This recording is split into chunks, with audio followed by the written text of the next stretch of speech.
صحابی حضور کی خدمت میں آیا، عربی تھا، دیہاتی، تو وہ بدو حضور کی خدمت میں حاضر ہو کے عرض کرنے لگا، یا رسول اللہ صلی اللہ علیہ وسلم، میں ایک دیہاتی شخص ہوں اور اسلام کے احکام بہت سارے ہیں، یعنی آپ اگر اسلام کے احکام کو دیکھنے لگے تو کتابیں بھری ہوئی ہیں۔ تو اس وقت بھی حضور بہت کچھ ارشاد فرماتے، پھر صحابہ اس کو، وہاں تو یہ تو نہیں تھا ہم اپنی مرضی کا عمل کر لیتے ہیں، وہ عمل کرتے رہتے۔ تو اس نے ایک حضور سے عرض کیا، حضور، اس عربی نے کہا، حضور اسلام کے احکام چیزیں بہت ساری ہیں اور میں ایک سادہ آدمی ہوں، مجھے آپ ایک ایسی چیز ارشاد فرما دیں جو میرے لیے کافی ہو۔ تو آقا کریم نے اس کو ایک بات ارشاد فرمائی، وہ سنیے، فرمایا ان تموتا وَلِسَانُكَ رَطْبٌ مِّن ذِكْرِ اللَّهِ، تو اس حالت میں مرے کہ تیری زبان اللہ کے ذکر سے تر ہو۔ یہ خلاصہ ہے، یہ دو لفظی بات ہے کہ تو زندگی اس طرح گزار کہ تجھے جب بھی کبھی موت آئے، اچانک موت آ جائے، ان تموتا وَلِسَانُكَ رَطْبٌ مِّن ذِكْرِ اللَّهِ، جب تو فوت ہو تیری زبان اللہ کے ذکر سے تر ہو۔ خوش نصیب وہ ہوتے ہیں کہ جو مرتے ہوئے اللہ کے ذکر کے دائرے میں ہوتے ہیں۔ ایسے لوگ بھی ہوتے ہیں جن کو تلقین بھی کی جائے تو ان کے لبوں پہ کلمہ جاری نہیں ہوتا، اور ایسے لوگ ہیں کہ وہ کہتے ہیں رک جاؤ میں جا رہا ہوں، مجھے کلمہ پڑھ لینے دو۔ تو یہ خوش نصیب لوگ ہوتے ہیں۔ علماء نے لکھا کہ جو شخص نشے کا عادی ہے، مرتے ہوئے اس کی زبان پر کلمہ جاری نہیں ہوتا۔ وہ شراب ہے، وہ بھنگ ہے، وہ افیون ہے، نشے کی جو بھی صورت ہے، جو نشے کا عادی ہے، اللہ تعالیٰ جل شانہ اس کو آخرت میں جو سزائیں دے گا، دنیا پر اس کی جو سزا ہے اس میں سے ایک سزا ہے کہ مرتے ہوئے اسے کلمہ نصیب نہیں ہوتا۔ تو فرمایا کہ تیرے لیے بہترین وظیفہ کیا، ان تموتا وَلِسَانُكَ رَطْبٌ مِّن ذِكْرِ اللَّهِ، تیری زبان اللہ کے ذکر سے تر ہو۔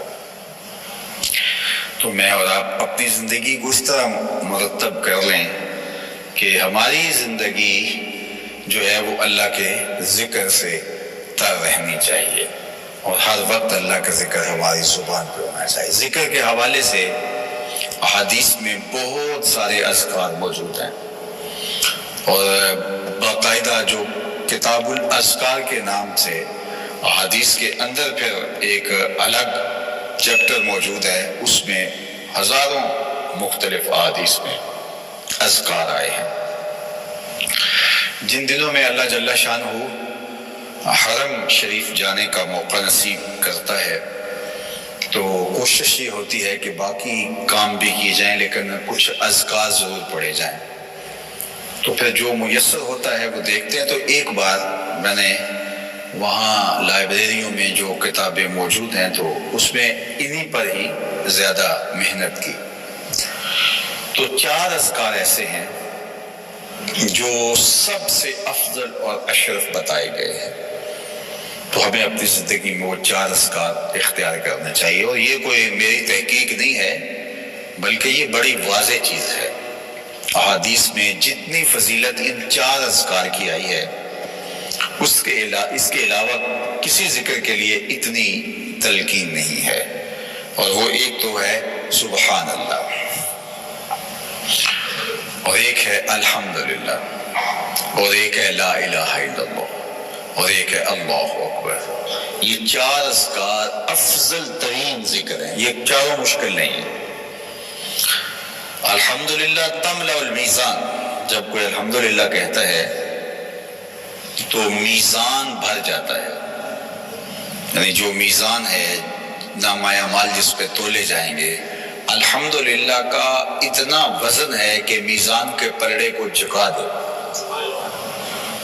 اور جب کوئی سبحان اللہ کہتا ہے اور زمین اور آسمان کے درمیان جتنی خلا ہے یہ ساری نور سے بھر جاتی ہے۔ لا الہ الا اللہ کو افضل الذکر کہا گیا ہے، تو یہ افضل ترین ذکر ہے، سبحان اللہ، الحمدللہ، لا الہ الا اللہ اور اللہ اکبر۔ اور ایک حدیث پاک میں ایک 5ویں ذکر کا بڑی خصوصیت کے ساتھ تذکرہ ہے، اور وہ ہے لا حول ولا قوت الا باللہ۔ اس کو بیان کرتے ہوئے اللہ کے محبوب نے جو خاص بات ارشاد فرمائی وہ یہ تھی کہ عرش الہی کے نیچے ایک خزانہ خاص ہے۔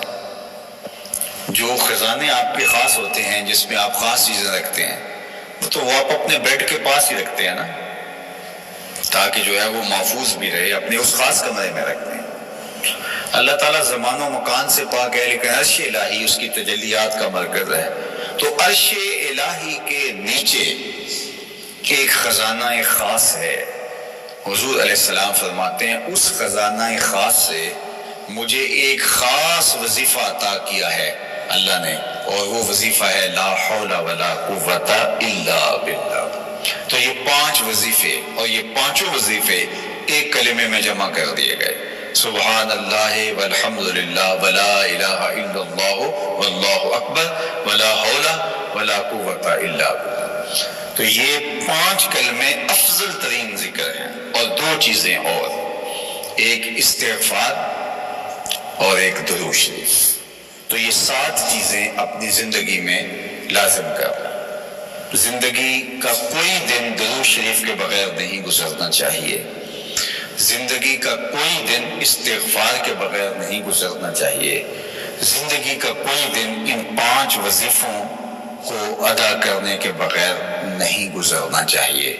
اور اس کے علاوہ بھی جو بھی آپ کو اذکار جو ہیں وہ یاد ہوں، ازبر ہوں، یا کچھ وظائف کے ساتھ آپ کی مانوسیت ہو تو ان کو ادا کیجئے، انشاءاللہ اس کی برکتیں آپ کو نصیب ہوں گی۔